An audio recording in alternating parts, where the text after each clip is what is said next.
ታሪኩ በ1969 ይጀምራል። በኒውዮርክ ከተማ ጎዳናዎች ላይ አንድ የጭነት መኪና ሹፌር ቤንዚን የሞላበትን ታንከር ይዞ እያጓጓዘ ነበር። በወቅቱ ታዲያ ትኩረቱ ከመንገድ ይልቅ በሬዲዮ ዜናው ላይ ነበር። ዜናው በከተማ ውስጥ አንድ አደገኛ ሽብርን እየፈጠረ ስላለ ገዳይ ሰው ይዘግባል። በሆስፒታል ነርሶች ላይ ያነጣጠረ ግድያ በመሆኑ ፖሊስ ናይትጌል የሚል ቅጽል ስም ሰጥቶታል። እስካሁን ድረስ 3 ነርሶችን ገድሏል። ታዲያ ፖሊስ አሁንም ማንነቱን ማወቅ አልቻለም ነበር። በዜናው የተዘናጋው አሽከርካሪ የጭነት መኪናውን መቆጣጠር አቅቶት ተገለበጠ። ነዳጅ የተሞላው ታንከር ከጉድጓድ አናት ላይ ተገለበጠ። 2 ኤሌክትሪሻኖች ከስሩ የኤሌክትሪክ ጥገና ላይ ነበሩ። ነዳጅ መፍሰስ ጀመረ። ታዲያ ትንሽ ብልሽታ ሰዎቹን ወደ ነበሩ ሊቀይራቸው ይችላል። ወዲያው የእሳት አደጋ መከላከያ ቡድን በቦታው ደረሰ። እንደ ዕድል ሆኖ ፍራንክ ሱልቫን የተባለ ደፋር የእሳት አደጋ ሰራተኛ አብሯቸው ነበር። የራሱን ሕይወት አደጋ ላይ ጥሎ ሁለቱን ኤሌክትሪሻኖች ፍንዳታው ሊካሄድ ጥቂት ሰከንዶች ሲቀራቸው በሰላም አወጣቸው። ፍራንክ በጀግንነቱ በከተማ ውስጥ ሁሉ ይወደስ ጀመረ። ታዲያ ብዙ ሴቶች ያደንቁት ነበረ። ነገር ግን ፍራንክ ከራሱ ሕይወት የበለጠ 2 ሰዎችን ብቻ አብልጦ ይወድ ነበር። ሚስቱ ጁሊያ እና የ6 ዓመት ልጃቸው ጆን። ጁሊያ በሆስፒታል ውስጥ ነርስ ነበረች። ታዲያ ቤተሰቧን ልክ ታካሚዎቿ እንደምትንከባከብ በፍቅር ትንከባከብ ነበር። ለትንሹ ጆን አባቱ ከጀግና ያላነሰ ነበር። ግንኙነታቸው የአባትና ልጅ ብቻ ሳይሆን የ2 እውነተኛ ጓደኛሞች ጭምር ነበር። በዚህን ጊዜ ፍራንክ የሃም ሬዲዮ ነበረው። እሱና ጆን ከማያውቋቸው ሰዎች ጋር በረዥም ርቀት ይገናኙ ነበር። አባት ለልጁ ያለው ፍቅር ሁልጊዜም የጁሊያን ልብ ደስ ያሰኛል። ከዚያም ጥቅምት 12 1969 ምሽት ላይ ፍራንክ ከቤት ውጭ ቆሞ ሲጋራ እያጨሰ አንድ አዲስ እንግዳ ነገር አየ። አውሮራ ቦሪያለስ ወይም ሰሜናዊ መብራቶች በመባል የሚታወቀውን በሰማይ ላይ የሚያምርና ያልተለመደ እይታ ተመለከተ። እነዚህ ብዙውን ጊዜ በሰሜኑ ዋልታ ዙሪያ ብቻ የሚታዩ ደማቅ በቀለማት ያሸበረቁ መብራቶች ናቸው። ነገር ግን በዚያ ምሽት ይህ ክስተት እንደ ኒውዮርክ ባሉ ከተሞች ውስጥ ተከስቷል። ይህ በጣም ያልተለመደ ነበር። ቦሪያለስ የሚከሰተው ፀሐይ ሶላር ዊንድ የተሰኘ ኃይለኛ ኃይል በምታወጣበት ጊዜ ነው። በሚሊዮኖች የሚቆጠሩ ጠንካራ ሙቅና ተቀጣጣይነት ያላቸው ፓርቲክሎች። እነዚህ ፓርቲክሎች ወደ ምድር ሲደርሱ በአካባቢ አየር ውስጥ እንደ ኦክሲጅን እና ናይትሮጅን ካሉ ጋዞች ጋር ይጋጫሉ። ይህም እንዲበሩ ያደርጋቸዋል። ይህ ብርሃን በሌሊት ሰማይ ላይ እንደ አረንጓዴ፣ ሰማያዊና ሮዝ መብራቶችን ያሳያል። ሌላው አውሮራ ልዩ ባህሪ በእነዚህ ክስተቶች ወቅት ከምድር በላይ ያለው አይኖስፌር በጣም ስለሚሞላ ግዙፍ የሬዲዮ አንጸባራቂ ሆኖ ያገለግላል። የሬዲዮ ምልክቶች እንዲነጥሩና ብዙ ርቀትን እንዲጓዙ ያደርጋል። በተለምዶ ምድር ማግኔቲክ ፊልድ የፀሐይ ንፋስን ወደ ሰሜንና ደቡብ ዋልታዎች ይመራል። ለዚህ ነው አውሮራ በብዛት የሚታዩት እነዚህ አካባቢዎች ብቻ ነው። ነገር ግን በዚያ ምሽት አውሮራው ከፍተኛ የፀሐይ ማዕበል ውጤት ነበር። ከፀሐይ የወጣው ከፍተኛ ፍንዳታ የምድርን ማግኔቲክ ፊልድ ስላስተጓጎለ አውሮራው እስከ ኒውዮርክ ከተማ ድረስ ተዘርግቶ ታየ። የሆነ ሆኖ ፍራንክ ትንሽ ጉጉት አሳየና ከሩቅ ሰዎች ጋር ለመገናኘት ሃም ሬዲዮ ጋር ተቀመጠ። የፊልሙ ታሪክ 30 ዓመታትን ወደፊት በመሄድ አዲስ አቅጣጫ የሚይዘው ታዲያ እዚህ ላይ ነው። ጥቅምት 12 1999 የፍራንክ ትንሽ ልጅ ጆን አሁን የ36 ዓመት የፖሊስ መርማሪ ነው። ወንጀለኞችን በመያዝ የተካነ ነበር። ነገር ግን የገዛ ሕይወቱ የቆመ ያህል ይሰማዋል። ፍቅረኛው ትታው ነበር፣ ምክንያቱም አሁንም ካለፈው ጉዳቱ አልዳንም። ጥቅምት 12 1969 አባቱ ፍራንክ በሞተበት ቀን ጆን ገና የ6 ዓመት ልጅ ነበር። ፍራንክ በብሩክሊን በሚገኘው ስተን መጋዘን ላይ ከባድ እሳት ለማጥፋት ሄዶ ነበር፣ ግን የተመለሰው ሬሳው ብቻ ነው። በዚያን ቀን ጆን አባቱን ማጣት ብቻ ሳይሆን ሕይወቱ ውስጥ ያለውን ትልቅ ድጋፍና ተስፋ ማጥቷል። ከ36 ዓመት በኋላ እንኳን በልቡ ውስጥ ያለው ቁስል ትኩስ ሆኖ አሁንም ይሰማዋል። ቤቱ አሁንም በአባቱ ትዝታዎች፣ በአሮጌ ፎቶግራፎች፣ በቤዝቦል ዋንጫዎችና ፍራንክ በአንድ ወቅት ከዓለም ጋር የሚገናኝበት በሃም ሬዲዮ ጠረጴዛው ተሞልቷል። ጥቅምት 12 1999 ቀን የፍራንክ ሞት ዓመታዊ በዓል ነበር። በሚገርም አጋጣሚ ያው አውሮራ በሰማይ ላይ እንደገና ይታይ ነበር። ልክ ከ36 ዓመት በፊት እንደታየው ይህ ክስተት በጣም ተደጋጋሚ የሆነ መጣ። ጆን እናቱ ጁሊያን ከጎበኘ በኋላ ወደ ቤቱ ሲመለስ የልጅነት ጓደኛው ጎርዶ ከልጁ ጋር ሊጎበኘው እንደመጣ ተመለከተ። የጎርዶ ልጅ በአካባቢው ሲጫወት የፍራንክን አሮጌ ሃም ሬዲዮ አገኘ። ጆን እሱን አይቶ በጣም ስሜቱ ተነካ። ከጥቂት ጊዜያት በኋላ ጎርዶና ልጁ ወደ ቤት ተመለሱ። ጆን ቲቪ ሲመለከት ቆየና በድንገት ከሬዲዮ አንድ ድምጽ ሰማ። ሲኪው 15 ይሰማል? የሚያዳምጥ አለ? ጆን ወደ ማይክሮፎኑ ሄዶ እንዲህ ሲል መለሰ። ሰላም፣ ከኩዊንስ ኒውዮርክ የደወልክ ነው። ስሜ ጆን ይባላል። ማን ነው? አለ። በሌላኛው ጫፍ ያለው ድምጽ መለሰ። ዱድ፣ የሃም ሬዲዮ ቻይናና ጃፓን ሊደርስ ይችላል ብዬ አስብ ነበር። እየደወልክ ያለኸው ግን ከራሴው ከተማ ነው። ነገራችን ላይ ጆን፣ ከኩዊንስ ካውንክ የ69ኙን የኒውዮርክ ቤዝቦል ጨዋታ ተመለከት። የትኛው ቡድን ነው የምትደግፈው? ይህን የሰማው ጆን ደነገጠና እየቀለድክ ነው ለምንድን ነው አሁን የ30 ዓመት ጨዋታ ተመልሼ የምመለከተው አለው። ዝምታ አየሩ ላፍታ ሞላው። ከዚያም ጆን እንግዳ ነገር ሰማ። በሬዲዮ ውስጥ ያለው ሰው ልጁን ሊትል ቺፍ ብሎ ሲጠራው ሰማ። ጆን ደነገጠ። አባቱ ፍራንክ በልጅነቱ በዚያ ቅጽል ስም ይጠራው ነበር። ጆን በነገራችን ላይ ስም ማን ነበር ያልከው አለ። ፍራንክ መለሰ፣ ፍራንክ ሱልቫን። ጆን ፊቱ ገረጣ። ጓደኛው ጎርዶ የአባቱ ስም ተጠቅሞ እየቀለደ መሆን አለበት ብሎ አሰበና፣ ጎርዶ ይህ የሚያስቅ ቀልድ አይደለም፣ ነገ ከኔ ጥሩ ምላሽ ታገኛታለህ አለው። ድምፁ መለሰ፣ ጎርዶ የጎረቤታችን ሕፃኑን ልጅ ማለት ነው? ትንሹ ልጅ ድምጽ ይመስላል ማለት ነው አለ። እኔ በእርግጥ ፍራንክ ሱልቫን ነኝ። አሁን በግልጽ ንገረኝ፣ አንተ ማን ነህ አለ። ጆን ተናደደ። የማይረባ ነገር ማውራት አቁም። ፍራንክ ሱልቫን የአባቴ ስም ነበር። ከ30 ዓመታት በፊት ሞቷል። እኔ ልጁ ጆን ሱልቫን ነኝ። ከኩዊንስ ኒውዮርክ ከሚገኘው ቤቱ እያናገርኩ ነው። ይህን የሰማው ሰውየው ተነገጠ። እርግጥ ፍራንክ ነበር፣ ግን ከ30 ዓመታት በፊት ከሌላው ወገን ሲናገር ይህ ሁሉ የሆነው የማይታመን ግን የሆነ ክስተት ነበር። በዚያን ቀን በእውነት ተአምራዊ የሆነ ነገር በተለያዩ ጊዜያት ጆንና ፍራንክን አውሮራ በሰማይ ላይ ሲያበራ አይተው ነበር። የተደበቀ ዳይሜንሽን የሬዲዮ ምልክቶች ወደ 30 ዓመታት ወደ ኋላ እንዲጓዙ በማስቻል ሁለቱም ፍራንክና ጆን ማመን እስኪከብዳቸው ድረስ አድርጓል። ፍራንክ በድንጋጤ ሲጋራውን በድንገት ጠረጴዛው ላይ ጣለው። ሲጋራው ተቀጣጣይ ነገር ላይ አረፈና የእንጨት ጠረጴዛውን በእሳት አቃጠለው። ፍራንክ እሳቱን በፍጥነት አጠፋ። ይህ በእንዲህ እንዳለ ከ30 ዓመታት በኋላ ጆን በተመሳሳይ ጊዜ ሬዲዮ እዛው አጠገብ ላይ ተቀምጧል። በድንገት ተመሳሳይ የቃጠለው ምልክት ጠረጴዛው ላይ አየ። ጆን ደነገጠ። አሁን ከአባቱ ጋር እየተነጋገረ መሆኑን ተረዳ። ጠረጴዛውን አቃጠልኩ አይደል? ማየት እችላለሁ አለ። ይህንን የሰማው ፍራንክ መሬቱ ከእግሩ ስር ሲንሸራተት ተሰማው። በአቅራቢያው ያለ ሰው እሱን እየተመለከተ ወይም በሱ ላይ ፕራንክ እየሰራ መሰለው። ከቤተሰቤ ራቅ አለበለዚያ አጥንትህን እሰብርልሃለሁ እያለ በሬዲዮ ውስጥ ጮኸ። ጆን እንዲህ ሲል መለሰ፣ ለዛም ግን በህይወት መቆየት አለብህ አባዬ፣ ልትሞት ነው። እንደ አውሮፓውያን አቆጣጠር ጥቅምት 12 ቀን 1969 ዓ.ም ጠዋት ቡክስተን መጋዘን ላይ እሳት ይነሳል። አንተም ልታጠፋው ትሄዳለህ እና እዛው ትሞታለህ አለው። ፍራንክ እንዲህ አለ፣ ምን አይነት የማይረባ ነገር ነው የምታወራው? ዛሬ እኮ ጥቅምት 12 ነው፣ ኦልሬዲ እኩለ ሌሊት ነው ማለት ነው አለው። ነገ ጠዋት እሞታለሁ እያልክ ነው? ጆን ረጋ ብሎ፣ አሁን በጥንቃቄ ስማኝ፣ እሳቱን ለማጥፋት ስትሄድ የመስኮቱን መውጫ አትጠቀም፣ በምትኩ ሌላኛውን መውጫ ተጠቀም። ገብቶሃል አይደል? በሌላ መንገድ ውጣ አለው። ፍራንክ ግን ሬዲዮን ዘጋው። አሁንም አንድ ሰው እያታለለው እንደሆነ ነው ያሰበው። በማግስቱ ጠዋት ፍራንክ በጣቢያ ውስጥ እያለ ከቡክስተን መጋዘን በእርግጥ እሳት መያያዙን የሚገልጽ ዜና ደረሳቸው። ደነገጠ። አሁን የጆንን ቃል ማመን ጀመረ።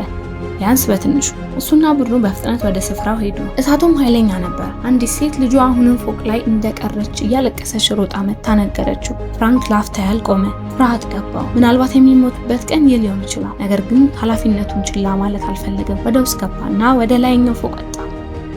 ራሷን የሳተችውን ልጅ አገኛት። ወደ መስኮት ወሰዳት። ቡድኑ መሰላል ይዞ ሊያወጣው እየሞከረ ነበር። ነገር ግን መሰላሉ በመንገዱ ላይ የሆነ ችግር ተፈጠረና መስኮቱ ላይ መድረስ አልቻለም። እዚያም ፍራንክ ሌላ መውጫ እንዲጠቀም የጆን ማስጠንቀቂያውን አስታወሰ። ጊዜ ሳያባክን ሮጦ በአየር መናፈሻ ዘንግ በኩል አምልጦ ከሚቃጠለው ህንፃ በሰላም ወረደ።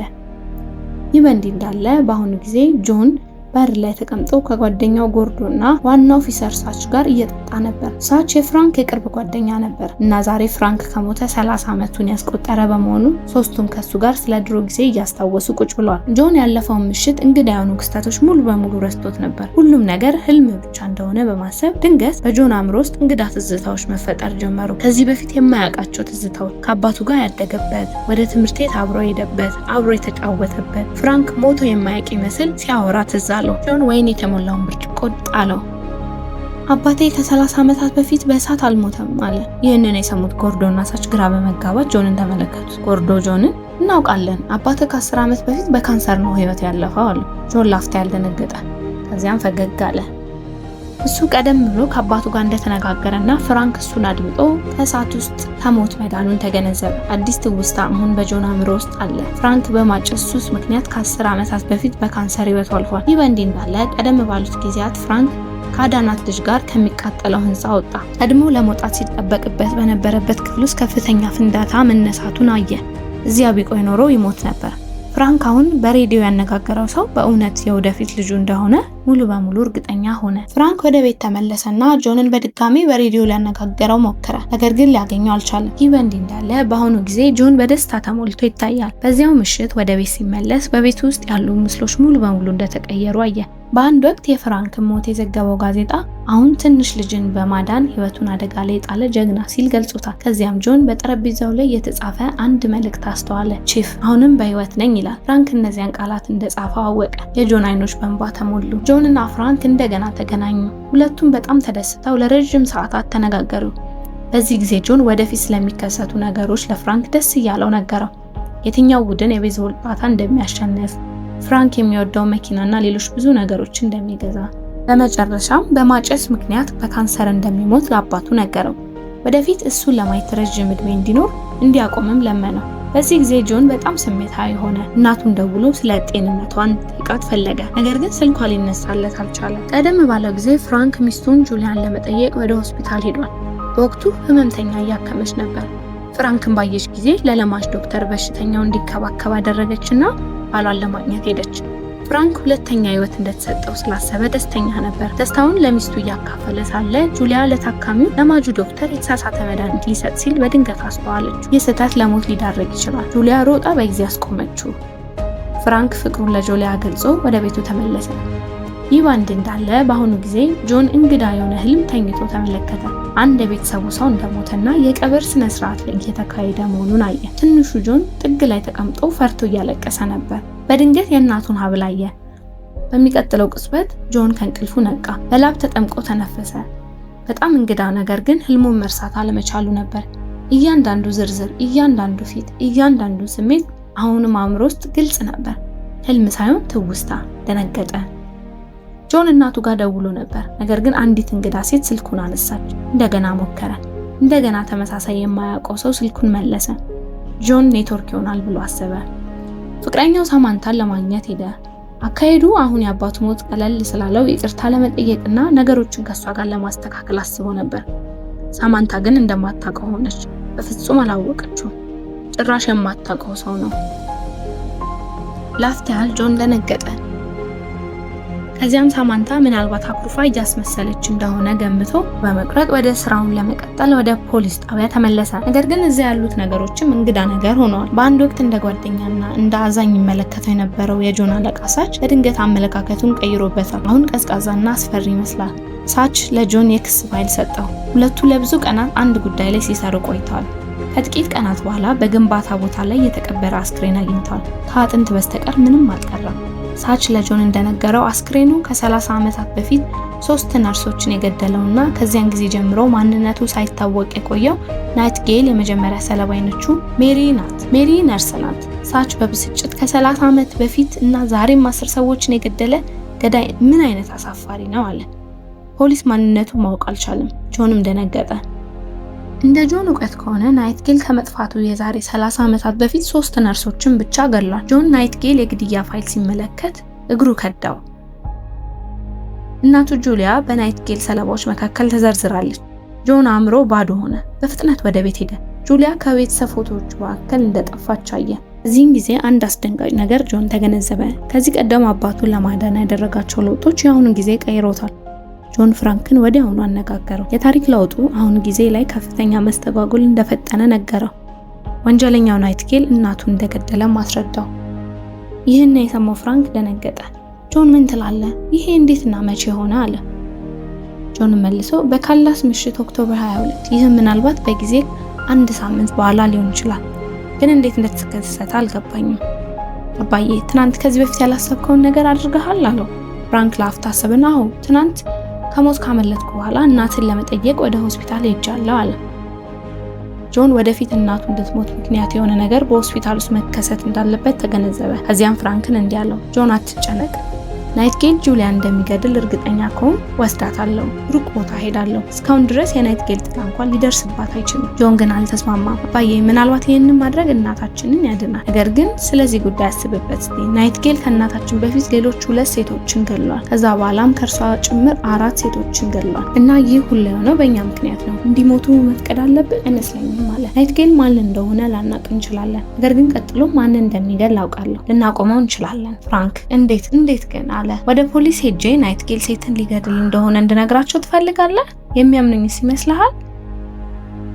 ጆን አይ ፖሊስ አይደለም አባዬ፣ ይህ ያንተ ስራ ነው። ያቺን ሴት መከተልና ናይትጌል ማን እንደሆነ ማወቅ አለብህ። እሱን ካወቅን በኋላ ፖሊሶች እጁን ሊይዙት ይችላሉ። ፍራንክ ተስማማ። ቢፈራም ድፍረቱን ሰብስቦ ጆን ወደ ጠቆመው ባር ሄደ። ቀጣዩ ግድያ ወደሚከሰትበት ቦታ። በዚህ ጊዜ ኢላማ የተደረገችው ኬሪ ናት። በዚያው ምሽት ትመጣለች ተብሎ የምትጠበቀው ነርስ ጆን ለፍራንክ በግልጽ ነግሮት ነበር። ኬሪ ልክ ከምሽቱ 1 ሰዓት ተኩል ላይ ባሩን ለቃ እንደወጣች አስክሬኗ ከምሽቱ 2 ሰዓት ላይ ከቡና ቤቱ ጀርባ ይገኛል። ያ ማለት የናይትጌል ጥቃት የተፈጸመው በ30 ደቂቃ ውስጥ ነው። ጆን ኬሪን ከቡና ቤት እንደወጣች የሚከተላትን ማንኛውም ሰው እንዲከተልና ወዲያው ለፖሊስ እንዲደውል ፍራንክ በጥብቅ አሳሰበው። ኬሪ ከ2 ጓደኞቿ ጋር ስትደርስ ፍራንክ ባር ላይ ተቀምጦ ነበረ። ሴቶቹ ሲያዩት ሴት ልጅቷን ለማዳን ህይወቱን አደጋ ላይ የጣለ ጀግና የእሳት አደጋ ሰራተኛ እንደሆነ አውቀውታል። ሶስቱም ተደንቀዋል። መጠጥ ጋበዙት። ለሰዓታት ተወያዩ። ይህ በእንዲህ እንዳለ ፍራንክ ገዳዩ ናይትጌል ባር ላይ ተቀምጦ በጸጥታ እያየው እንደሆነ አላወቀም ነበር። ናይትጌል ጁሊያ በሆስፒታል ታክመው የነበረችው ተመሳሳይ ሰው ነው። አሁን ሁሉም ነገር ግልጽ ሆነ። እንዲያውም ጆን በጊዜ ውስጥ ጣልቃ ባይገባ ኖሮ ፍራንክ በእሳት ውስጥ ቢሞት ኖሮ ክስተቶቹ ልክ እንደዚህ ይገለበጡ ነበር። ናይትጌልን በማከም ላይ የነበረችው ጁሊያ በዛን ጊዜ የባሏን ሞት ዜና ሰማ ነበር። ሁሉንም ነገር ትታ በለቅሶ ወደ ባሏ ትሄድ ነበር። ከሱ ጋር አብሮ የሚሰራው ጀማሪ ዶክተር በአጋጣሚ ለናይትጌል የተሳሳተ መድኃኒት ሲሰጠውና ይህም ናይትጌልን ይገለዋል። ያ የታሪኩ መጨረሻ ይሆን ነበር። ያለፈው ግን ተለወጠ። ፍራንክ ተረፈ እና ጁሊያም ከሆስፒታል አልወጣችም። ይልቁንም ፍራንክ በዚያው ቅጽበት ሊጠይቃት መጣ። ለማጁ ዶክተር ጁሊያ ባታስቆመው ናይትጌልን የተሳሳተ መድኃኒት ይሰጠው ነበር። ችግሩ የጀመረው እዚያ ላይ ነው። ናይትጌል በህይወት ተርፎ ነርሶች መግደሉን ቀጠለ። ከጥቂት ቀናት በኋላ ጁሊያንም ገደለ። ሆኖም ፍራንክ ሳያውቅ የናይትጌል እቅድ አበላሽቶታል። ካሪን መግደል አልቻለም። በዚህ ምክንያት የካሪ የክስ መዝገብ በአሁኑ ጊዜ ከፖሊሶች መዝገብ ጠፋ። ጆን በዚህ ደስተኛ ነበር፣ ግን አሁንም የናይትጌልን ማንነት መለየት አልቻለም። ጆን ስለ ናይትጌል ቀጣይ ኢላማ ሲሲ ክላርክ ለፍራንክ ነገረው። በምሽት ክበብ ውስጥ በአስተናጋጅነት የምትሰራ ነርስ ናት። ጌል በዚያ ምሽት 2 ሰዓት አካባቢ እስከ 5 ሰዓት ባለው ጊዜ ውስጥ ሊገላት አስቦ ነበር። ፍራንክ በዚያ ምሽት ባር ደረሰ። ሲሲ እዚያው ነበረች። ታዲያ ፍራንክ እስከ 2 ሰዓት ድረስ ጠበቀ። በመጨረሻም ሊዘጋ ሲል ሲሲ ለመለወጥ ልብሷን ወደ ላይ ወጣች። ፍራንክም እሷን እየተከታተለ ወደ መታጠቢያ ቤት ሄደ። በድንገት ግን አንድ ሰው ከኋላ ጠቃው። ናይትጌል እንጂ ሌላ ሰው አልነበረም። ፍራንክ መልሶ ለመከላከል ሞክሮ ነበር፣ ነገር ግን ናይትጌል ራሱን እስኪዝ ደበደበው። ከዚያም የፍራንክን ቦርሳ ከኪሱ አውጥቶ መንጃ ፈቃዱን ወሰደበት። በዚያውም ሸሸ። ፍራንክ ወደ ንቃተ ህሊናው ሲመለስ ሲሲን ለመፈለግ ወዲያውኑ ወደ ላይ ሮጠ። ናይትጌል ኦልሬዲ ገድሏታል። ፍራንክ በፍርሃት ተውጦ ወደ ቤቱ ተመለሰና ሲሲን ማዳን እንዳልቻለና ናይትጌል የመንጃ ፈቃዱን እንደሰረቀ ለጆን ነገረው። ሁኔታቸው አሁን የከፋ ሆነ። ናይትጌል ማን እንደሆነ አሁንም አያውቁም ነበር። አሁን ግን ናይትጌል ስለ ፍራንክ ሁሉንም ነገር ያውቃል እና ጁሊያና ትንሹ ጆንም ሊነካቸው ይችላል። ፍራንክ በጣም ፈርቶ ነበር። ጆን ግን አበረታታው።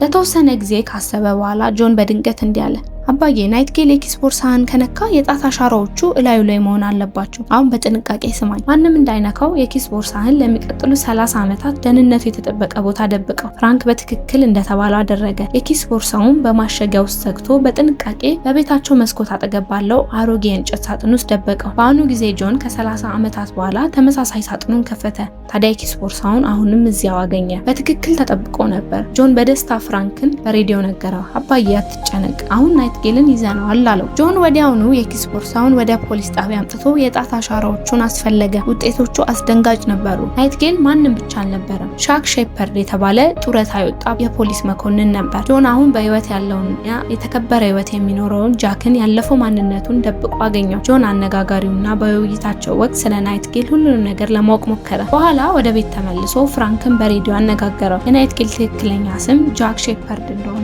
ለፍራንክ ነገረው፣ ፖሊስ እንደነበረም ጭምር። ጆን ፍራንክን ኤፍቢአይ ጋር በህዝብ ስልክ እንዲደውልና እነዚያን ሁሉ ነርሶች የገደለ ወንጀለኛ ጃክ እንደሆነና ከእያንዳንዱ ግድያ በኋላ ከሟቾቹ እንደ አንገት ሐብል ወይም ጌጣጌጥ ማስታወሻ እንደሚይዝ እንዲነግራቸው ተነጋገሩ። ጆን ኤፍቢአይ የጃክን ቤት እንደሚፈትሹና ሁሉንም ማስረጃዎች አግኝተው በመጨረሻም እስር ቤት እንደሚገባ ተስፋ አድርጎ ነበር። ግን እድል አሁን ከጎናቸው አልነበረችም። ፍራንክ ምንም ነገር ከማድረጉ በፊት የፖሊስ አዛዡ ሳች ቤቱ መጣ። ፍራንክ ሲሲን ለማዳን ወደ እሷ ቤት በሄደበት ወቅት አንዳንድ ጎረቤቶች እዚያ አይተውት ነበር። ይባስ ብሎ የፍራንክ መንጃ ፈቃድ በሲሲ ሬሳ አጠገብ ተገኝቷል። አሁን ሳች ፍራንክ የሲሲ ገዳይና እውነተኛው ናይትጌል እንደሆነ እርግጠኛ ነበር። ሳች ፍራንክን አስሮ በግዳጅ ወደ ፖሊስ ጣቢያ ወሰደው። በትግሉ ወቅት የፍራንክ ሃም ሬዲዮ መሬት ላይ ወድቆ ተሰበረ። እኛም በዚያው ቅጽበት አሁን ያለው የጆን ሬዲዮ እንዲሁ ተዘጋ። አሁን ጆን እና ፍራንክ ሙሉ በሙሉ ተቆራርጠዋል።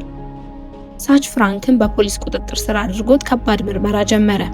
ፍራንክ እውነቱን ሊነግረው ሞከረ። ከወደፊት ልጁ ጋር በሬዲዮ ሲያወራ እንደነበረና ልጁ ጃክ ሼፐርድ ነርሶችን አንድ በአንድ ሲገድል የነበረው እውነተኛ ነፍሰ ገዳይ ናይትጌል እንደሆነ እንደነገረው ገለጸ። ሳች ግን በፍጹም አላመነው። ፍራንክ ከቅጣት ለማምለጥ የማይረባ ሰበቦችን እየደረደረ እንደሆነ አሰበ። ከዚያም ፍራንክ ሳች ከልጁ ጋር ከወደፊት ጋር እንደሚነጋገር ለማሳመን ሞከረ። ጆን አስቀድሞ ከእርሱ ጋር ያካፈለው የቅርብ ጊዜ የቤዝቦል ጨዋታ ለሳች ነገረው። ሳች ግን በመሰላቸት ምንም መስማት አልፈለገም። ልክ በዚያን ቅጽበት ጁሊያ ፍራንክን ለማግኘት ወደ ፖሊስ ጣቢያ መጣች። ነገር ግን ሳች እንድታየው አልፈቀደላትም። ይልቁንም ባሏ ገዳይ መሆኑን ሊነግራት አቅራቢያ ወደሚገኝ ካፌ ወሰዳት። ይህ በእንዲህ እንዳለ ጃክ ሼፐርድ ፖሊስ ጣቢያው ሲደርስ ፍራንክ በአንድ ክፍል ውስጥ ተዘግቶበታል።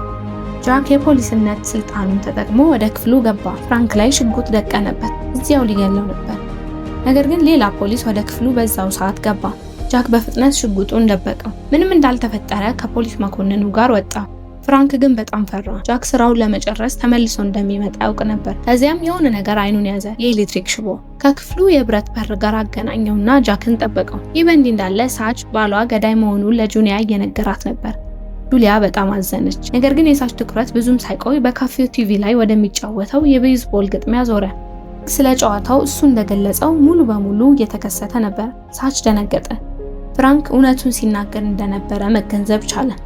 በተመሳሳይ ጊዜ ጃክ ፍራንክን ለመግደል እንደገና ወደ ማቆያው ክፍል ሲገባ የብረት በሩን እንደነካው በኃይለኛ ኤሌክትሪክ ንዝረት ተሰማውና ራሱን ስቶ ወደቀ። ፍራንክ ኪሱን ፈልጎ የጃክን አድራሻ በመታወቂያው ላይ ተጽፎ አገኘው። ከዚያም በፖሊስ ጣቢያው ውስጥ የእሳት አደጋ ማስጠንቀቂያ መብራት በማብራት አካባቢውን ሙሉ በሙሉ በውሃ አጥለቀለቀና ግርግሩን ተጠቅሞ ከእስር ቤቱ አመለጠ። ፍራንክ አሁን ንጹህነቱን ለማረጋገጥ እና ግን እንደ እውነተኛው ነፍሰ ገዳይ ለማጋለጥ ቆርጦ ተነስቷል። ወደ ጃክ ቤት ሄደ። ጃክ ከተጠቂዎቹ የወሰዳቸውን ጌጣጌጦች፣ ትውስታዎች ለመፈለግ ፍራንክ አገኛቸው። ግን ልክ በዚያው ቅጽበት ጃክ ወደ ቤት ተመለሰ። ፍራንክ ሮጠ። ጃክ ሽጉጡን በመተኮስ አሳደደው። ማሳደዱ ወደ አካባቢ ያስደረሳቸው። ፍራንክ ከእይታ ጠፋ። ጃክ እየፈለገው ሳለ ፍራንክ በድንገት ከመርከቧ ስር ወጥቶ ጃክን ወደ ውሃው ጎትቶ በስክሩ ድራይቨር ወግቶ ገደለው። ፍራንክ ከውሃው ወጥቶ ትንፋሹን እየተነፈሰ በመጨረሻም ነፃ ወጣ።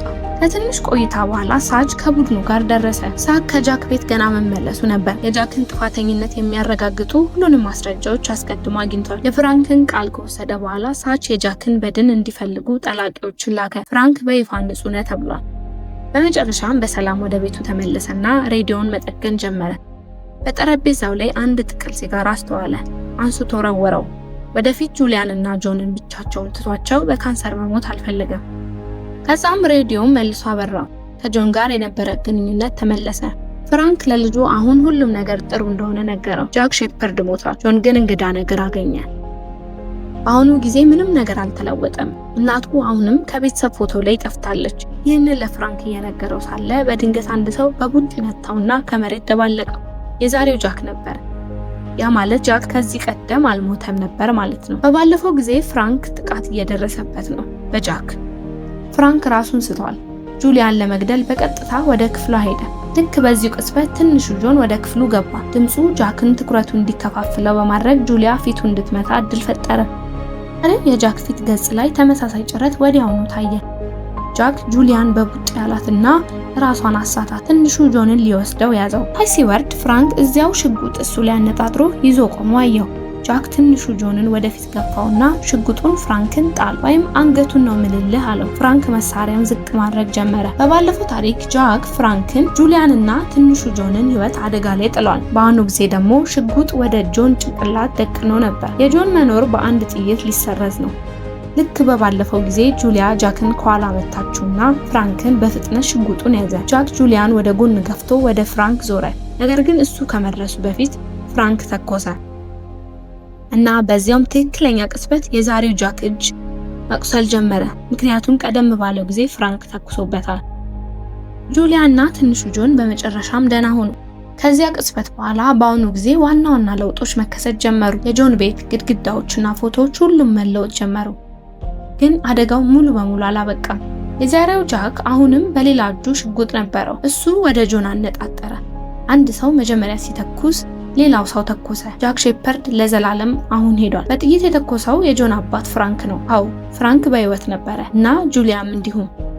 አንድ ልጅ በአባቱ ላይ ባለው ፍቅርና እምነት የማይቻል ነገር እንዲሆን አድርጎለታል። ጊዜ እንኳን እጅ ሰጠ። ጆን በመጨረሻም ቤተሰቡ መለሰ። መጪው ጊዜ አሁን አዲስ ታሪክ እየቀረጸ ነበር። የጆን ሴት ጓደኛ ሳማንታ እንደ እንግዳ ወደ ህይወቱ ተመለሰች። በኋላ ተጋብተው ቆንጆ ወንድ ልጅ ወለዱ። ፊልሙ በዚህ ውብ ጊዜ ያበቃል። ይህንን ታሪክ አይታችሁ ከወደዳችሁና በፊልሙ ታሪክ ከተመሰጣችሁ ይህንን ቻናል ሰብስክራይብ ማድረጋችሁን እንዳትረሱ። ሌሎች እንደዚህ አይነት ተጨማሪ ቪዲዮዎችን ማምጣታችንን እንቀጥላለን። ስለተመለከታችሁ እናመሰግናለን። መልካም ጊዜ